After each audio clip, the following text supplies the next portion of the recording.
Well, hello everyone. So where have I been? Well, I haven't put out a mile square, I'm sorry, in 7 weeks. Some business things, trying to get the store closed down and onto some new ventures and a little traveling. Actually, I'm at the home office now in Urbandale, Iowa, visiting my daughter Shauna and my grandson Jackson, who's going to turn 2. And we're going to have a chugga tutu party. I can't wait. So that's where I've been. I'm going to try to get back to this and hopefully have something out once every 2 weeks. Once every week was difficult. Where am I going with this? I talked to a couple people, and some people don't get too much into politics.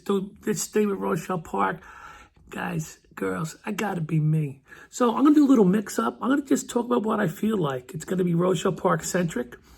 And that's where we're going to go. This week, we're going to talk about the Knights of Columbus Tunnel to Towers fundraiser that was held in September. We're also going to take a look at some upcoming events in Rochelle Park. We have a new feature called Where Are They Now? And you'll find out who I'm talking about.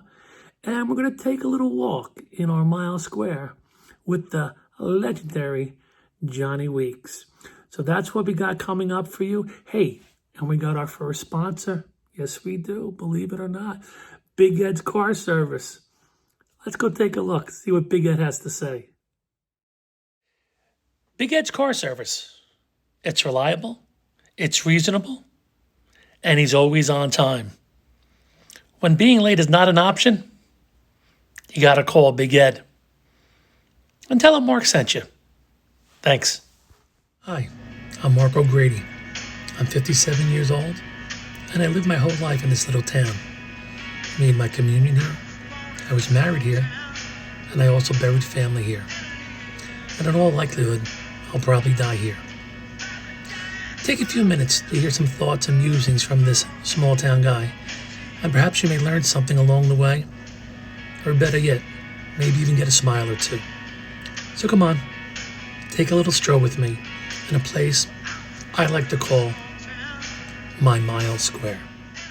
The Knights of Columbus recently held a 9/11 commemorative tribute to honor Fr.Mychal Judge and to raise money for the Tunnels to Towers Foundation. This community event raised over $6,000 to help catastrophically injured veterans and first responder families, and not only paying off mortgages, but keeping the memory and spirit of these great men and women who have sacrificed the ultimate to protect us. Let's take a look.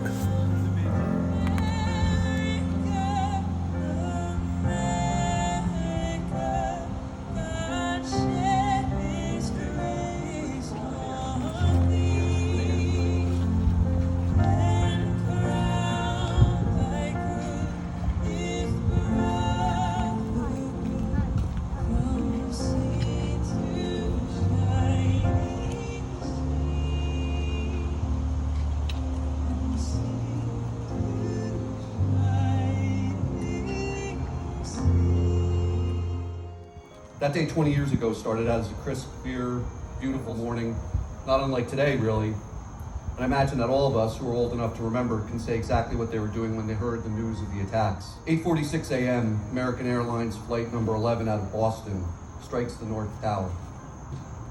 9:03 a.m., United Airlines flight 175 out of Boston strikes the South Tower. 9:37 a.m., American Airlines Flight 77 out of Washington, D.C. strikes the Pentagon. 9:59 a.m., the South Tower collapses.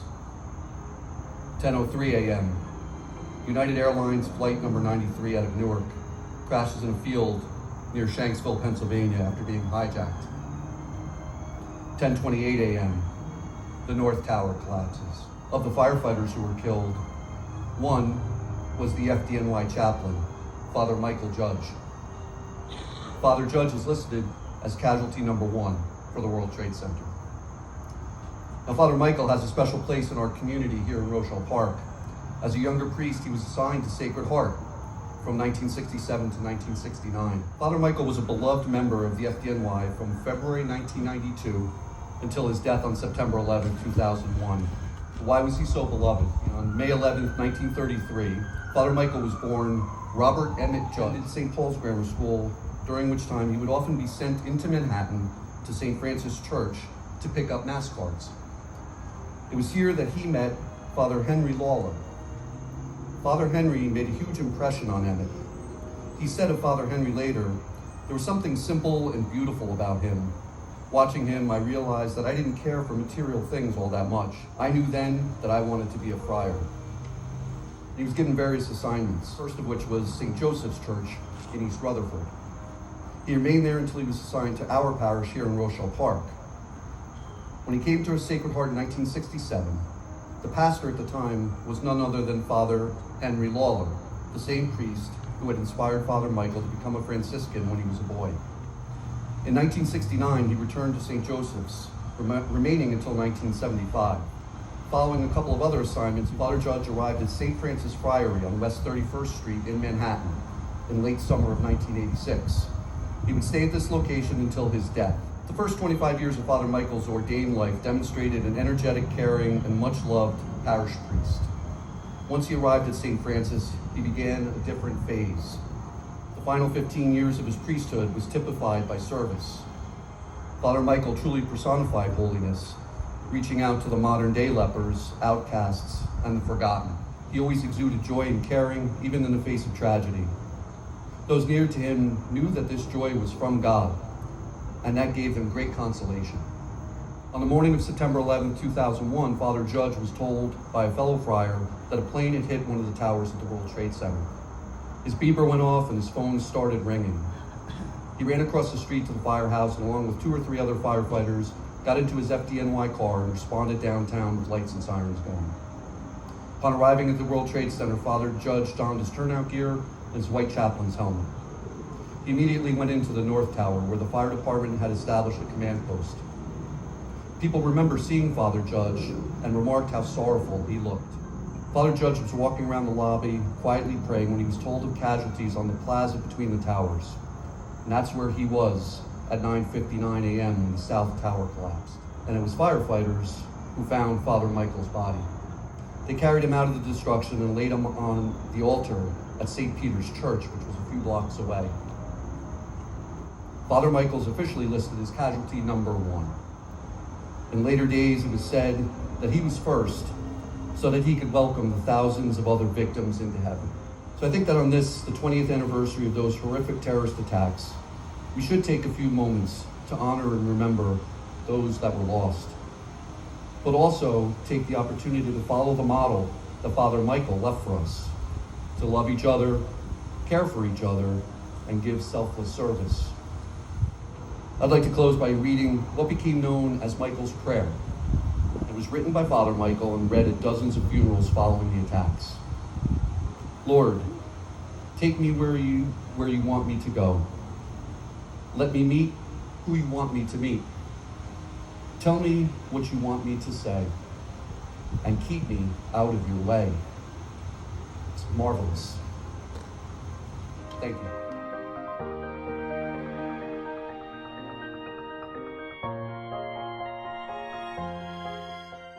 Saturday and Sunday, the Knights of Columbus are holding a membership drive outside Sacred Heart Church after all of the Masses.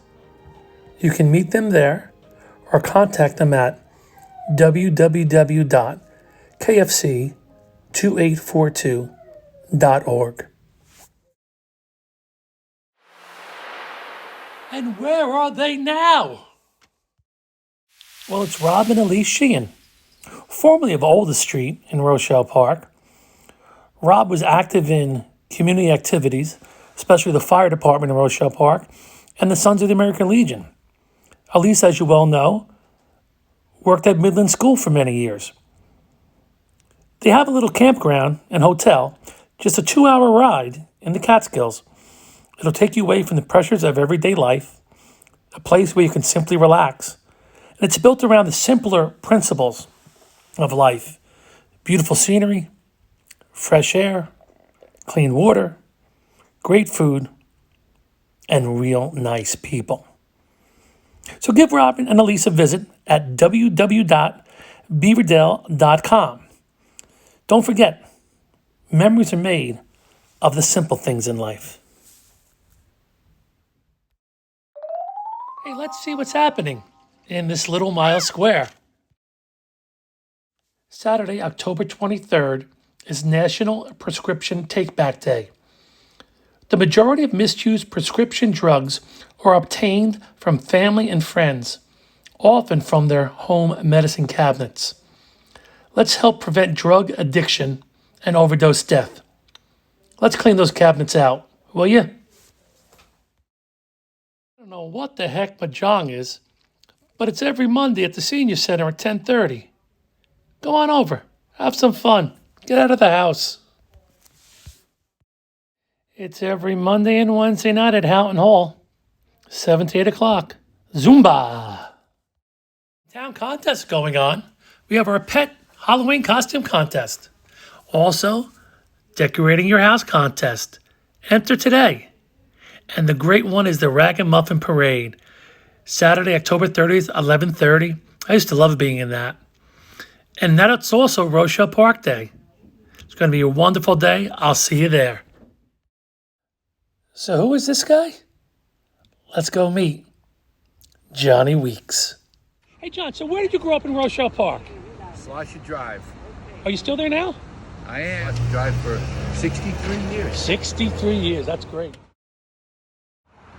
Earliest would be Little League Baseball, PAL, with down at the sand pit. Not the sand pit. Yep. You didn't call Carlock Field then? It wasn't. No. What happened was Bill Carlock was helping to build the clubhouse. He fell off a ladder, which a lot of people don't know, Mark. That's why that was renamed Carlock Field. I did not know that. Okay, there it is, buddy. Did he pass from that, Tom? He eventually died. Yes. Oh my goodness. Yeah, he was on a ladder. I know you're a baseball fanatic. That's how we first met, talking baseball trivia. That's right. You were a pretty good baseball player in your day. How is baseball different today than it was in your day growing up? Probably a lot of people answer is the same. The dedication was much more eventful and much more recognizable than it is. I played for Sacred Heart. We did play against Midland High School, and I played the American Legion too for Rochelle Park. Wow, great. Back in the 60s. Sure. So, John, around the town of Rochelle Park, you're known as a car enthusiast. How did you develop your interest in cars, and what would be your favorite car? Probably I like the olds I have a lot now, but probably speed-wise and muscle-wise, which is that's the young people today, would be the GTO. I had a 67 GTO. Yeah, an awful good. I mean, Eileen Fitzgerald is still there, but everybody, it's all new faces now. Not that they're not nice, but it's not quite the same as it was growing up. I mean, we couldn't wait to play after our fathers, after we had supper around 5 o'clock. All the fathers were out there with wiffle ball games with us, which they beat us usually by 1 or 2 runs, which used to annoy me. But my father, Ed Ehlers, Mr. DeBoer, he was in it. A couple of other guys. And, Street lights went on is when you went home. And you got a call for supper around. My mother used to have good lungs. We used to get call for supper around 5. But by back, it's after 6 o'clock. Boom. Back on the street. Back on the. That's when the wiffle ball games took place. It was around that time, 9, 10. We were actually on television on the Wally Jackson show. And the next week he went off the air. Can't say it was for that, but it probably was, Mark. We did actually a football sequence. It was good. It was fine. All right. I want to sure I got this right, Sean. Yes. You're tap dancing a football sequence on the Wally Jackson show. Yes. The next week it gets canceled. It got canceled. And you have no responsibility for that. I don't think so, but I would say shortly after we were finished. I can't say directly, Nick, but we were one of the last performers, if you will. Back in the 50s and 60s, John, was it when you were flooded? Was it as severe? Yeah, I can remember someone with a rowboat on the corner of down by Berdan and Slosher. Yeah, I think there was 61. I think we had a bad Mark. Yep. So, John, I came out this morning to see you do your business as a crossing guard. How long have you been a crossing guard, John? This is the 6th year, I want to say. I started off in Gertrude. I worked 1 year at Gertrude Avenue. It was kind of lonely. It wasn't much action over there. laughing and mixing it up with the children and parents. The children are basically jovial and happy and innocent, like we were, or like I was when I was a child growing up here. They say good morning. Almost every one of them says good morning to you. And of course, the parents instruct them to do that too sometimes. But then the parents, and they're very good at tossing around the holidays too. The parents make, like the mothers make us, some give us homemade cookies, and you might get a couple of gift cards for Dunkin' Donuts and what have you. But they really are, they appreciate it. To take Dunkin' Donuts gift cards as gifts? Isn't it against the emulate clause of the United States government? I don't think so, Mark. Nothing's ever been said to me about it. I usually give them out anyway. I'm joking with you, I know. John. I did get threatened the other day, last week. Somebody, and I didn't know who it was. I was resting. I was just relaxing in the car, having a cup of coffee, and he said, "You better change that button. I'm going to kill you. I'm going to kill you." I didn't get his plate number, but I think he was serious. It was dark, he was in, and the light was on automatic. It changed briefly after that, and then he never came back anyway. I guess he was embarrassed, but he did threaten me, though. So, John, if you had to have some words of wisdom for like these kids growing up now, from an old Rochelle Park kid, what would you say, John? Tell your parents not to buy a home in a flood zone. What words of advice do you give to new people moving into this little mile square of Rochelle Park? Beware of cars on Rochelle Avenue, Passaic Street, crossing, and young children. And most of the time now, like you said before, we were able to walk to school from almost any block and any house in Rochelle Park. Unfortunately, that can't be said the same now. But I would tell them there's so much more traffic on both, and it's still only the same two access roads in and out of town. So be very careful when you cross and obey the crossing guards. Great. Thanks, Johnny, for taking the time to talk with me. And thanks to Big Ed Car Service for being our first sponsor. Let's not forget to pray for America and keep our servicemen and first responders in our prayers. Miss you, Bobby.